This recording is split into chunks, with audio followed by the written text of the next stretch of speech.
Hi, everybody. Welcome back to the Limit Breakdown, where we break down the latest in TV, movies, and everything going on in entertainment. I'm your host, Migs. I'm Sid. And today we're going to be doing our weekly roundup for the week ending on the 20th of August. Yep. All right, so let's get right to it. We're going to do our Box office numbers. Pew, pew, pew. All right, Migs. So tell us our top box office numbers for last week. All right, so for this past weekend, Blue Beetle came in at number one. Nice. With a $25 million take. Gonna talk a little bit about that actually. Okay. Barbie is holding on strong at number two with $21 million. That's a month in. More than, I think it's 5 or 6 weeks. Wow, that's awesome. It's pretty good. Oppenheimer also hanging in there at number three with $10.7 million. Barbenheimer still going strong.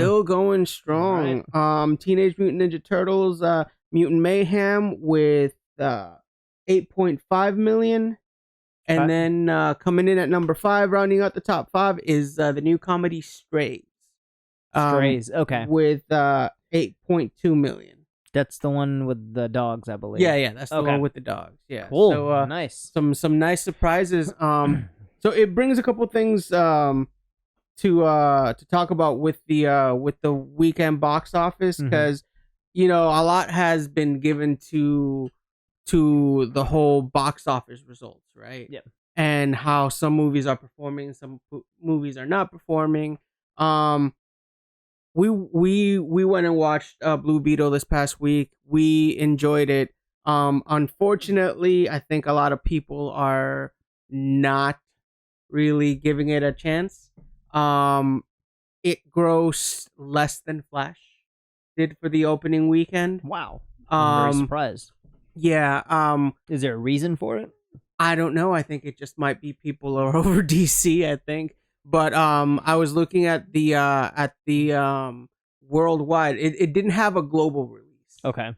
So kind of what helped pad a little bit of Flash's initial take was its global release. Gotcha. Whereas I think Blue Beetle with just the domestic take, it's looking like it's gonna finish the first week at right under 35 million. Okay. And so depending on where it finishes now, in comparison to something like the Flash had a budget of, I think, 250 million or close to 300 million. Gotcha. So it was already astronomically in the hole. Whereas the budget for this one is 110 million. Okay.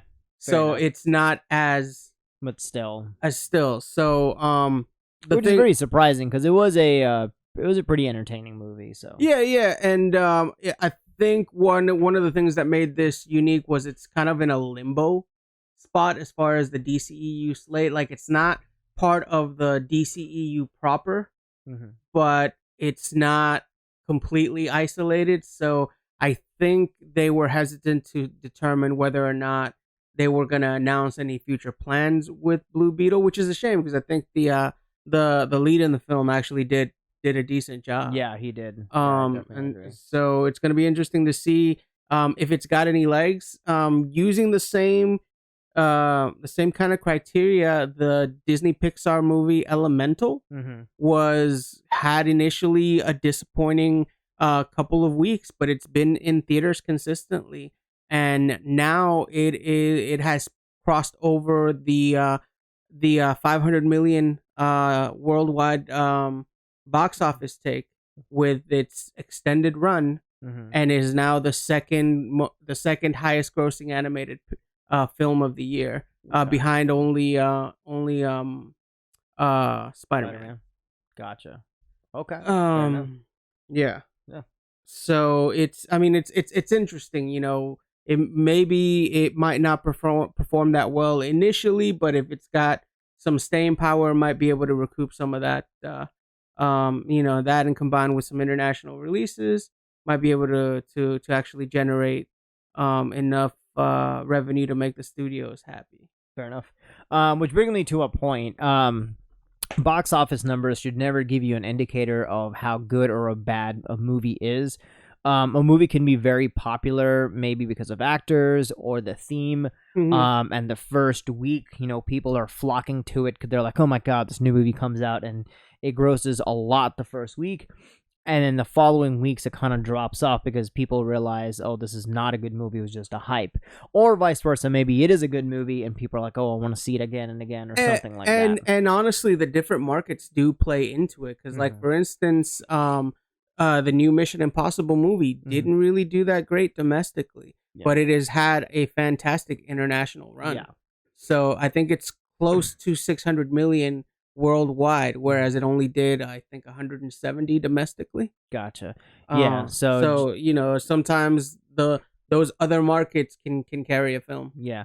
So just keep that in mind when we guys tell you about the box office numbers. It's just you have to look at the trend overall rather than just 1 week to look at what box office numbers mean, and they don't necessarily tell you how good or bad of a movie is just on those numbers. Yeah. Cool. Moving on to some very, very... Did you have anything else before I move on? Go ahead. So moving on to some very exciting news for all my gamers out there. Okay. Specifically, the new GTA 6. Okay. So these are all rumors that came out. Recently, somehow... this is all over the internet, so you can go look at it yourself. So approximately 90 screenshots and short snippets of gameplay and stuff was leaked. Okay. And from those leaks, a few rumors have come out that may or may not actually be in the game that's going to come out. So there is no release date for the game as of right now. Right. So here's some fun facts. One, we're going back to Vice City. Okay. So Vice City was a fictional location created. It's supposed to be kind of like the GTA version of Miami. Yeah.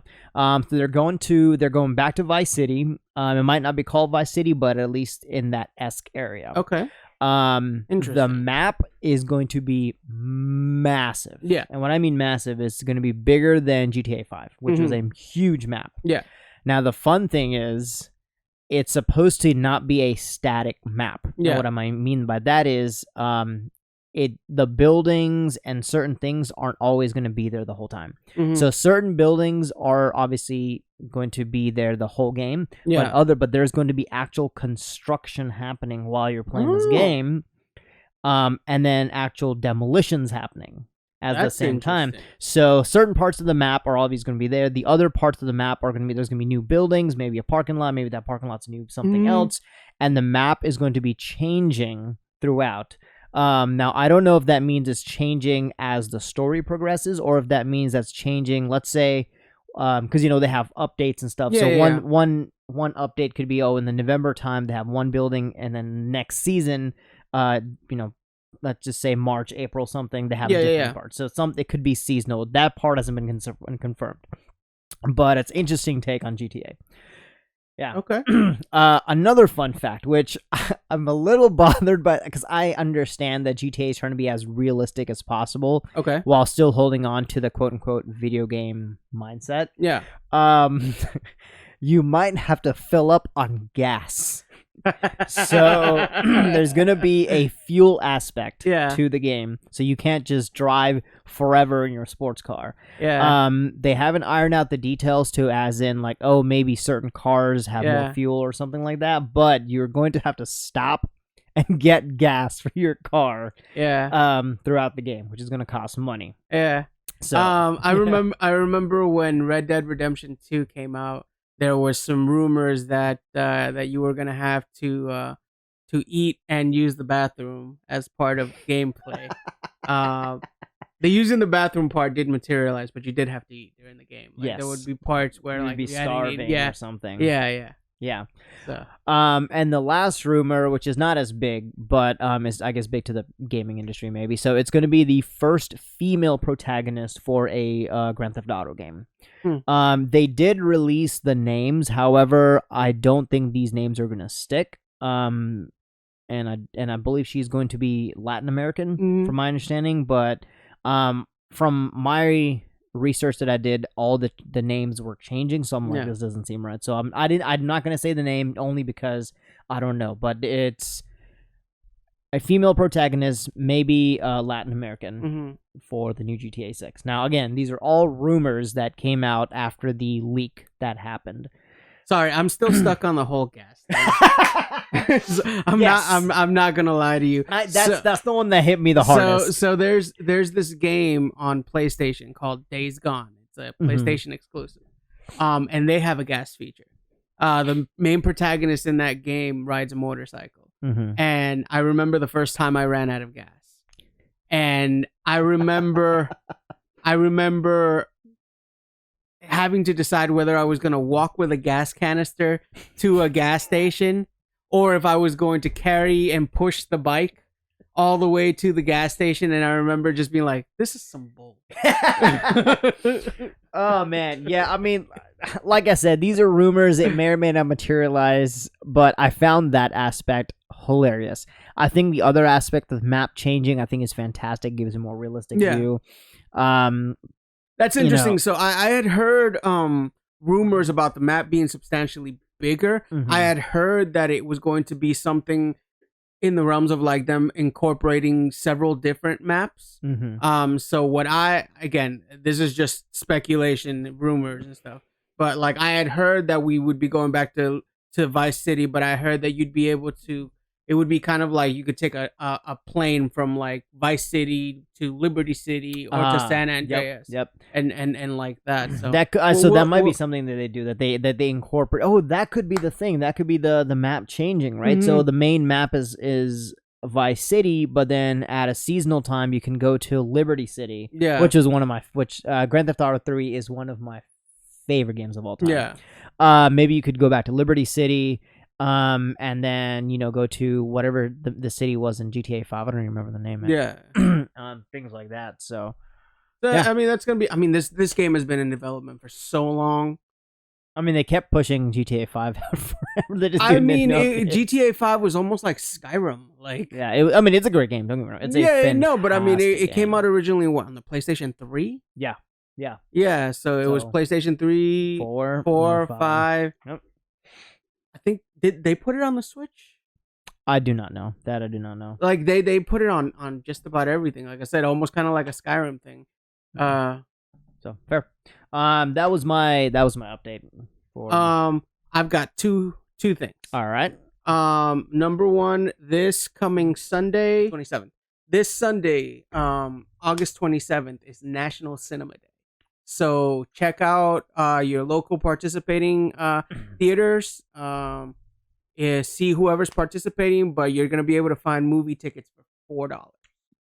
That's insane. So if that's like 1990 prices, right. So if there's a movie that you're looking to see or something that you're looking to take the family, Sunday is gonna be a good day. Cool. To take advantage of that. So check out what theaters are participating and support the cinema. And then the next thing I have weekly pickups for comic books. Ding! All right, so first comic book recommendation, Amazing Spider-Man number 32. I recently got caught back up. At some point I'm going to break this down for you because I am so upset with what they've done to my boy Peter. But Peter. But number 32, Goblin Queen and Kraven the Hunter take on Spider-Man. Ooh. So yeah, scandalous. Yeah. Very, very, very scandalous. Yeah. Like the Goblin Queen is a whole mess. Fair. The contest of chaos continues. We've been highlighting a couple of different comics in this line. This time it features Ghost Rider versus Human Torch. Ooh, wow. Yeah. Pretty interesting. And then looks like they have rebooted Batman Beyond comics, so now it's on the second issue of Batman Beyond Neo Gotham. I think Batman Beyond was one of my favorite versions of Batman. Yeah, I so desperately want them to do a Batman Beyond movie. I wanted a TV show. I wanted them to do it with Michael Keaton. Like Michael Keaton Michael Keaton as the as old Bruce man Batman. Yeah, as old man Bruce Ooh. Wayne. Yeah, That would have been good. Yeah, Terry McGinnis Yeah. is a great Batman. I actually really enjoy really enjoyed that TV show and the comic series. So that's cool. All right, I'm probably gonna pick that up then. yeah. And then no, the fourth comic book pickup for the week is Mighty Morphin Power Rangers number Nice. 111. Continuation of the Boom comic series. They have done a fantastic job with the just expanding the Power Rangers lore to begin with. Nice. So if you've never checked it out, really, really good. But that's all I've got for the week. Cool. All right, I got one more thing. These Okay. are for all my Atlanta fans or anybody that's coming in town Labor Day weekend for DragonCon. So DragonCon is Atlanta's largest pop culture it's convention. the Southeast's largest. It is. It is the Southeast largest pop culture convention, and we are going to be sponsoring. Sorry, Migs. We're going to be sponsoring a scavenger hunt throughout the weekend. So if you're interested in doing a scavenger hunt for DragonCon weekend, check out the link below for all the rules and how to participate. If you come find me, I'm going to have a little quest sign. I can even give you a ribbon. Nice. Yeah, I'm skipping DragonCon this year. Sad face, but I'll be cheering you guys on from the background. Fair enough. But that's it for us for our weekly roundup, guys. Let us know if we missed something, and if you want to add something below in the comments. Yeah, and thanks for tuning in. As always, don't forget to like, comment, subscribe. Helps us out with the algorithm. And thank you guys for all your input, and we will catch you guys next week.